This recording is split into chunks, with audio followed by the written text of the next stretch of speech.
Բարև ձեզ սիրելի հայրենակիցներ, Երկիր մեդիա հեռուստաընկերության եթերում Արմաթ հաղորդաշարն է։ Մենք ներկայացնում ենք Արցախի պատմությունը, նյութական եւ ոչ նյութական մշակութային ժառանգությունը, Արցախյան կոլորիտը։ Այսօր մեր թեման է Արցախի գորգագործական մշակույթը, հիմնախնդիրները եւ մարտահրավերները։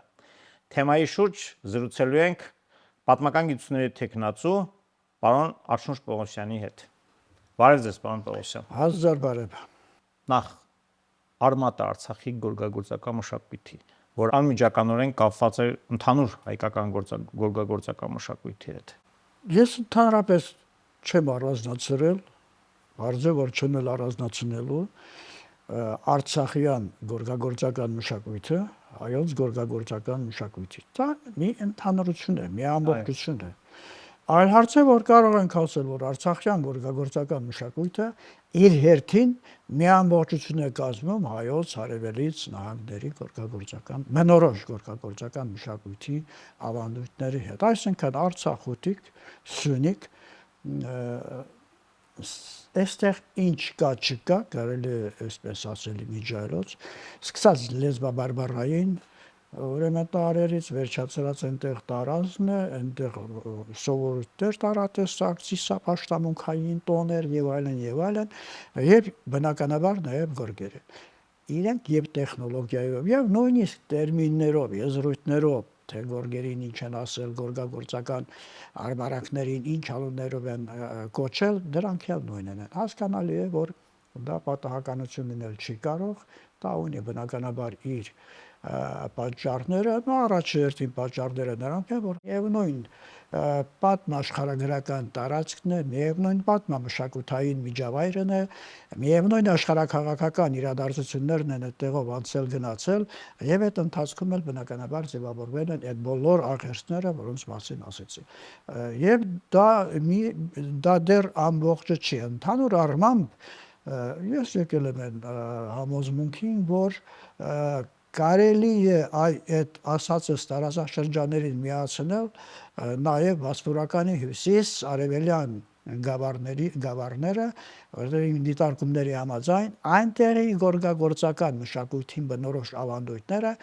բավականաչափ հոգեհարազատ են, մոտիկ են արցախյան ուրեմն տարերին։ Եվ որ հատկապես այստեղ պետք է շեշտենք, ես կարևորում եմ այն հանգամանքը, որ Արցախ-Սյունիքյան գորգագործական մշակույթի ազդեցությունը, ավանդույթները առանձնապես շեշտված են հարավ-արևելյան Կովկասի գորգագործական կենտրոններում։ Խոսքը վերաբերում է ուրեմն սկսենք Զաքաթալայից, Կախետից, այսպես ասենք, Կախետ, իջնում ենք Շաքի, իջնում ենք Շիրվան, այնուհետև Դերբենտի այդ ամբողջ տարածաշրջանը, Մոսկվի տարածաշրջանը, Ղոբայից ներքև եւ Նուշաբախին բնականաբար կա, եւ սրա ունի իր պատճառաբանությունը, այսպես չի, որ ասում ենք երևակայական ձևով, ոչ, հայտնի է, որ 6-րդ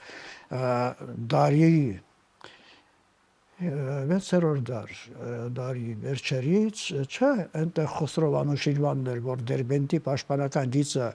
ամրացնելու համար այդտեղ ուրեմն գործ ուղղեց Սյունյաց եւ Արցախի զորաճուկատներին, ընտանիքներով, իրենց ամեն ինչով հանդերձ, եւ ժամանակի ընթացքում այդտեղ ստեղծվեցին հայկական այդ ժամանակաշրջանից մինչև ինչ եղել է, ինչ չի եղել, դա դեռ մի կողմ ենք թողնում, բայց արդեն իսկ այդ ժամանակից ստեղծվեցին այդ գաղթավայրեր, ասենք, հայաբնակ բնակավայրեր, այսպես ավելի տեղին կլինի։ Ամենայն դեպս, եթե մենք հետևենք Մակար Բարխուդարյանցի հավաքած տեղեկություններին, հայության հետքերը հենց մենակ այդ տարածաշրջանում Դերբենտ, Մոսկվյուր, Խաչմաս, այդ տարածաշրջանում նկատում են 570-ական թվականներից մինչև 1880-ական թվականները, տապանաքարերը այդ են հուշում, այդ են ասում։ Հետևաբար հայոց հետքը այնտեղ եղել է անընդհատ։ Իսկ հայոց հետքը եթե եղել է, դա նշանակում է,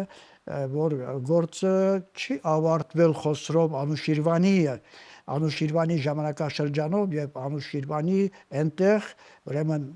տեղավորած զորամասերի ներկայությամբ, ոչ։ այդ կապը, այդ գնալ գալը շարունակվել է ամբողջ հազար քանի տարի շարունակ։ Ամենայն դեպս այդ բնակավայրերը, որոնց մասին խոսում ենք, իսկ այդ բնակավայրերը ես ճիշտ ասած չեմ հաշվել։ Բայց դատելով կհաշվեմ մի օր։ Դա մի 3-400 բնակավայր է առնվազն, ես նկատի ունեմ Դերբենտից, Այսինքն կուրի ձախ ամբողջ ձախ։ այո, այդ տարածաշրջանում այդ 300 ես աշխաչափով եմ ասում, կարելի է նստել հաշվել։ Ընդ որում հետաքրքիրը որն է, այդ բնակավայրերի շատերը, այսպես ասենք, բարբերաբար հայաթափվել են եւ կրկին հայահոց զանգվածով լցվել։ Իսկ այդ հայահոց Այդ նաև Արցախից։ ոչ թե այդ թվում, Այլ հենց Արցախ։ այլ հիմնականում Արցախից։ Ես նայել եմ Մակար Բարխուդարյանցի ուրեմն ընտվյալները, որտեղ ինքը ասում է, չէ՞ որ ընդհանրենք խոսում է որևէ մի գյուղի մասին։ Ասենք Շամախու կողմերի, ասենք Շաչիկ, Գյուրջևան գյուղի մասին։ Գյուրջևանի, այս Գյուրջևանի մասին խոսելուց մարդը ասում է, թե Գյուրջևանցիները Արցախի կամ որ գավառի որ գյուղերից են եկել։ Գյուրջևանի մասին օրինակ մեր գյուղից այնտեղ 8 ընտանիք գնացել է Ճարտարից։ Իդեպ ես նաև ասեմ, որ միայն Ճարտարից այդտեղ ձևավորվել է 8 գյուղ։ Ճարտարից գնացածների ժամանակի ընթացքում բնականաբար դա մի տարվա կամ 10 տարվա հարց չի։ Այնպես որ երբ որ նստենք հաշվենք թե ընդհանրապես քանի 100,000 հայ է Սյունիքից, Արցախից, կրկնեմ հիմնականում Արցախից տեղափոխվել այդ տարածքները, դա մի ահռելի թիվ կարող է դուրս գա։ Եվ այս տեսակետից ես առանձնապես շատ չեմ կասկածում Տեր Քահանա Ղազարյանի։ Այո։ Այն իր այդ տվյալները, որ ասում է 150,000 ընտանիք իսլամյան ընդունել, 50,000 ընտանիքը գուցեև շատ է, գուցեև քիչ է, հայտնի չի, բայց այստեղ կարևորը որն է, այդ ընտանիքները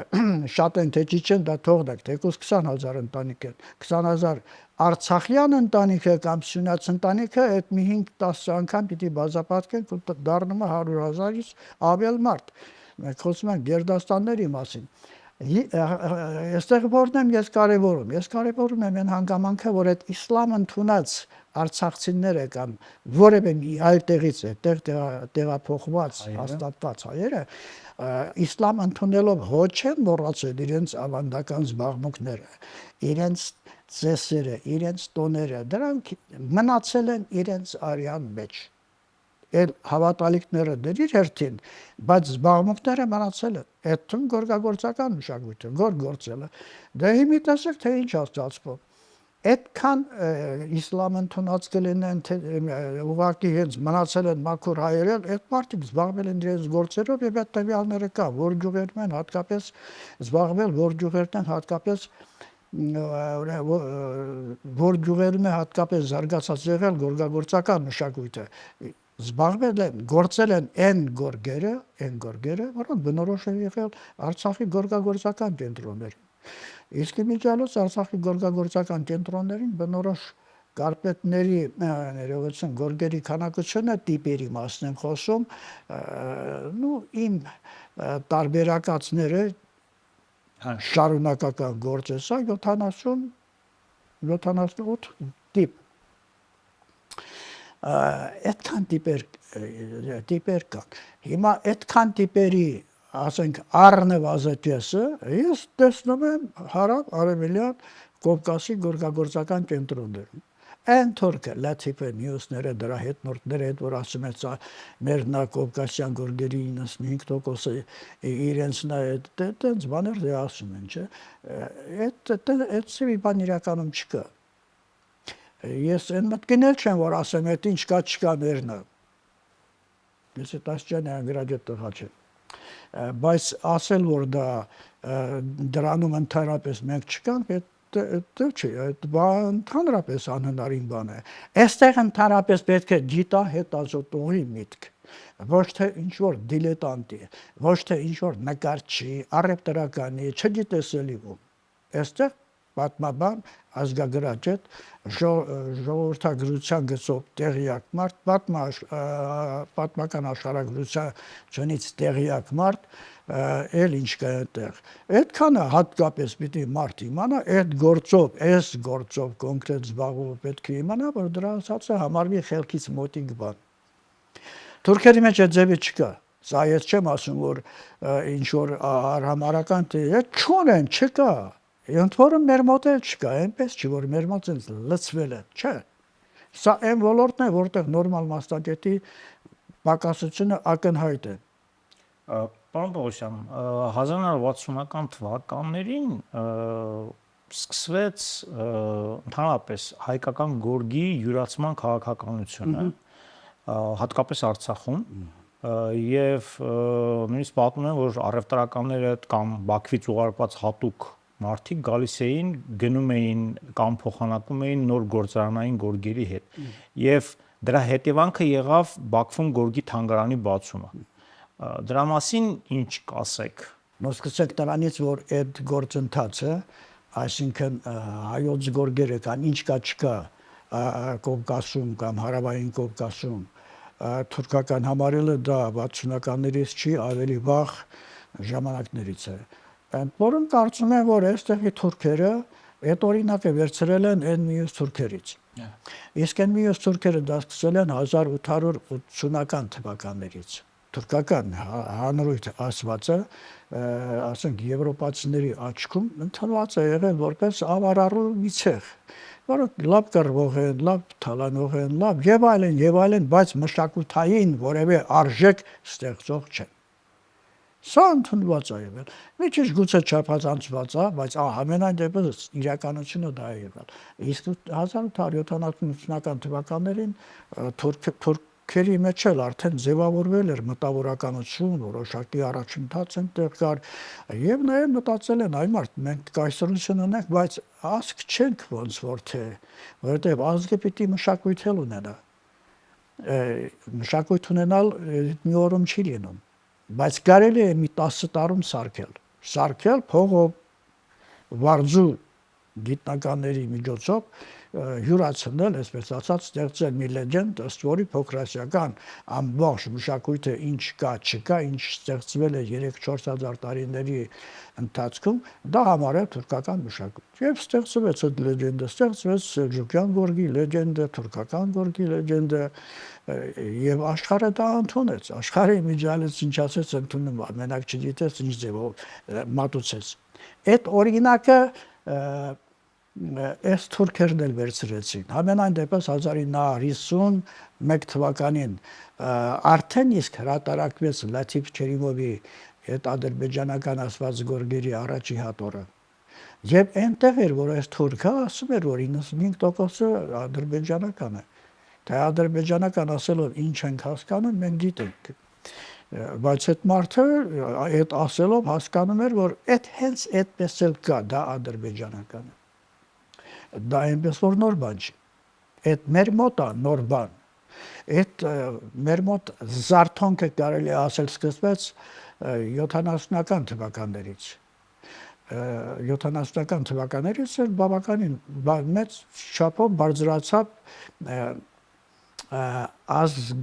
ազգայնական ասենք այստեղ ազգային մշակույթի հանդեպ հետաքրքրությունը հենց բուն Հայաստանում, խորհրդային Հայաստանում։ Գիտեք, Եղեռնի, Եղեռնի հուշարձանի բացման հետ կապված, գիտեք, բարի խմբերի ստեղծվել, ընդհանրապես ազգային մշակույթի վերելքեր 1960-ական թվականներից մինչև 1980-ական թվականները։ Ես ասեմ, որ հենց այդքանով էլ այդ վերելքը ավարտվեց։ Հետո այդ սկսեց նվազել, իսկ վերջում ընդհանրապես այդ հետաքրքրությունը կորել է։ Դառնանք ուրեմն այն մտքին, որ գորգի թանգարան Բաքվում ստեղծվեց ուրեմն այդ ճանապարհով, այսինքն Արցախից տարած գորգերի ճանապարհով։ Արցախից իհարկե նրանք գորգեր տարել են, բայց այդ ձևով չէր եւ այդ ճանապարհը համենայն դեպս առևտրականներին էր։ Ես շատ լավ տեղյակ եմ այդ պատմություններին։ Այն առումով, որ Երևանում գոյություն ուներ մի հատ գորգի խանութ, հնաոճ գորգերի խանութներ դա, որտեղ բերում էին հին գորգերը տարբեր, ով որտեղից կբերեր։ Եվ դրա փոխարեն ստանում էին, ասենք, գործարանային գորգեր, մեքենայի արտադրության գորգեր, սառնարան, հեռուստացույց զանազան ապրանքներ, որոնց ձեռք բերելը խորհրդային ժամանակներում բավականին խնդրահարույց էր, չկար, քիչ էր, հա։ Իրենց են պատմական նշանակություն ունեցող գորգերն էին բերում եւ այլն։ Ես 1970 երևի 6 թվից արդեն այդ խանութի գործերին շատ լավ տեղյակ եմ եղել 70-76։ Իսկ 81 թվականին, երբ ստեղծվեց Հայաստանի ազգագրության թանգարանը, ես արդեն այնտեղ ոնց որ հերթապահի նման կանգնած լինեի ամեն երկու շաբթի օր ծանոթանում էի նոր ձեռքբերումներին եւ ընտրում էի գորգեր, որոնք պետք է բերեի թանգարան։ Ընտրեի մեր թանգարանը, որտեղ խորհրդային իշխանությունը դեպ հարգելիներս արդեն 1981 թվականին որոշում էր կայացրել գորգի թանգարան ստեղծելու մասին։ Վաղար շաբաթում պետք է դա լիներ։ Եվ այդ նպատակի իրագործման համար էլ թանգարանում ստեղծվել էր գորգի բաժին։ Ես այդ բաժնի վարիչն եմ եղել։ Ստեղծվեց հավաքածուն 10 տարվա ընթացքում ավելի քան 2000 գորգ, դա վիթխարի մի հավաքածու էր։ Այդ կարպետներ, բաներ չհաշված։ Այդ գորգերը որտեղից էին գալիս։ Այդ գորգերը գալիս էին նաև Արցախից։ Բերում էին հենց իրենք թուրքերը։ Ես քանի թուրքի գիտեմ, որոնք ոչ միայն Արցախից, Նախիջևանի կողմերից թուրքերը գնում էին, մենք չէինք կարող Նախիջևանի գյուղերում օրինակ այդպես արխային շարժվել ինչ որ բաներ ճնույն Արցախում իդեպ, բայց մարդիկ թուրքերը բերում էին, որովհետև դա Դակչի փաստ է։ Դե դա եկամտաբեր գործ էր, վերջը։ Ես հեչած չեմ պատմում։ Թուրքերը մահացել է կարծեմ այդ մարդը Վիդադի Կարմի Վիդադի անունով մի չարչի վաճառական սովորական կարծեմ ինքը Բարդայից էր։ Այդ Վիդադին երևի ամիսը մի անգամ կամ երկու անգամ եկա մեշոկներով արդեն երևում էր։ Սա հետո դարձավ դոկտոր ինքը միջայլոց համարյա անգրադի տղա էր։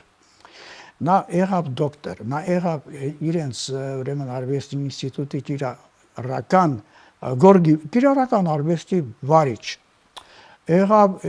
Ազեր Խալիչայի, մենք ունեինք հայ գորգ, չէ՞, այնտեղ կար Ազեր Խալիչա։ Այդ Ազեր Խալիչայի գլխավոր տնօրեն ստեղծեց առանձին, այսպես ասած, գորգագործական մեծ միավորում։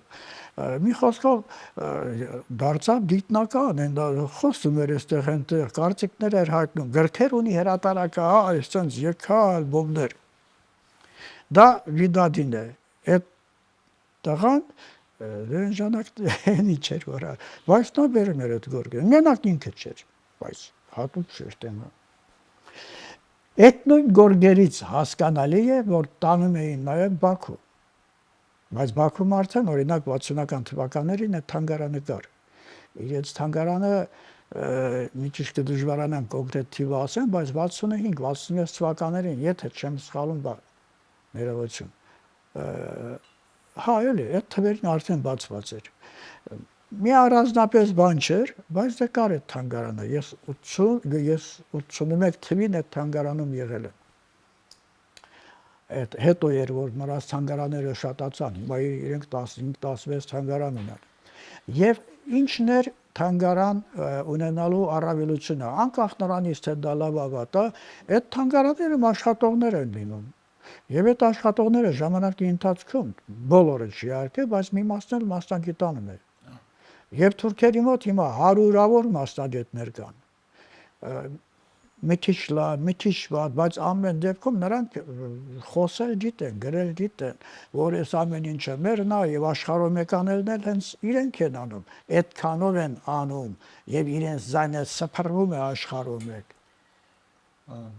Պարոն Պողոսյան, խոսենք մի ցավոտ թեմայի մասին, դուք ասեմ, որ 2013 թվականին էր, երբ որ ստեղծվեց մասնավոր Վարդան Ասատրյանի մասնավոր հավաքածուի հիման վրա Շուշիի գորգերի թանգարան։ Շուշիի գորգերի մասին ես այդ դեպքում սկսեմ Շուշիի միջև այդ գոյություն ունեցած թանգարանի մասին։ Այն հիմա չեմ հիշում որ մզկիթում էր, բայց մզկիթներից մեկում կար Գոհարաղայի։ Այդտեղ Գերի մսկի գովանարային մսկի ես այդտեղ ամեն այնպես չի որ օրական ես Շուշի գնում բայց մի 2-3 անգամ ամենայն դեպս եղել եմ Շուշիում միջև դեպքերը իհարկե եւ ամեն անգամ այնտեղ մեկը կար Ալի էր անունը Մամեդ էր ինչ էր վերջերս ամեն անգամ նրան ասում էի որ այդտեղ ես ինչ կա չկա ես մեր նախեր տակը ուրիշ բան պիտի գրես ոչ թե այն ինչ որ գրացա կամ ինչ որ ասում ես սա միշտ էլ ասում էր դե հո իմ ասելով չի լաթիվ կա աշխարհի սերեսին այդ 87-ին ես նորից եղա 87-ը դա արդեն այդ լույս թվերից էր 87-ին եղա էլ այդ նույն ձևով ցածի դրա վրա խոսել բան այդ մարդն էլ խելոք տղա էր էլի ամենադեպս այ մարդ ամեն անգամ ես ոչե հետա էստեղ այդ չերիմը բանում Շուշիում հիմա ու ասած որ թանգարան են բացում Գորկի թանգարան այդ հավոր ցույցին գնացի հիմա նայում եմ այն մարդ այդ պատերը այս ինչ արել էս մարդը նույնիսկ այդտեղ Գորկ կար որի վրա հայերեն է տարեր յարը գոնե սա մի տիրել այդ բաներն ասացին մի 2 րոպե տենց խոսացինք մեկ էլ դե վրա տվեմ վայ բրծակ խոսակցությունն ավարտված այդ թանգարանի գորգերը 92 թվականի Շուշի մենք վերցրինք մայիս ազատեցինք մայիս այսուտ ահա այ արդեն փետրվարի 21-ին 20 վերջերին փետրվար այո այդ ամբողջ հավաքածուն հիմնականում արդեն գտնում էր Բաքվում Վարդանը ինքը տնետուն ընկած, ջուղ ընկած, կարողացել աստեղծի մի շատ չքնաղ, շատ հարուստ հավաքածուն, եւ որ ամենակարևորն է, այդ հավաքածուի յուրաքանչյուր առարկա ուներ իր ազնագիրը, որտեղից է ով գործել, ոնց է գործել, որտեղից մի խոսքով այդ ամեն ինչը ոչ մի թանգարան էլ այդքան է բոլորի մասին դաշտային, այստեղ արդեն կարող ենք ասենք ազգագրական տեղեկություններ չունի, այդտեղ կար եւ դա չափազանց մեծ առավելություն է, որը տալիս է այդ հավաքածուն հոպատական չի, որ ես այդքան ուզում եի, որ այդ հավաքածուն դառնար պետական եւ Շուշիում բացվեր Գորգի թանգարան, Գորգի հետազոտական կենտրոնով հանդերձ։ Դա լինելու բաներ իմիջայելոց, դա լինելու էր, եթե չլիներ այն ինչ որ եղավ։ Դա արտակարգ հավաքածու է, այն հարցը, որ այդ հավաքածուի ճակատագիրը լավ չի մեղմ ասած, ես տեղյակ եմ, որ հրատարակվում է դրա կատալոգը, ալբոմ ավելի ճիշտ, ծանոթ եմ դրան, ռուսերեն լեզվով հրատարակվելու է, կամ արդեն գուցե հրատարակվել է նույնիսկ, բայց ամեն դեպքում շատ կուզենայի, որ հենց այդ հավաքածուն ունենար իր տեղը, թեկուզ եւ առանձին, այն միջալոց Վարդանը անպայման ուզում է, որ առանձին ինչ որտեղ հատկացվի, դա մեզ շատ օգուտ կտար, մեր գորգագործական մշակույթի քարոզչական աշխատանքների համար դա իսկականն է։ Շնորհակալություն, պարոն Պողոսյան, սիրելի հեռուստադիտողներ, բարին ձեզ, կհանդիպենք։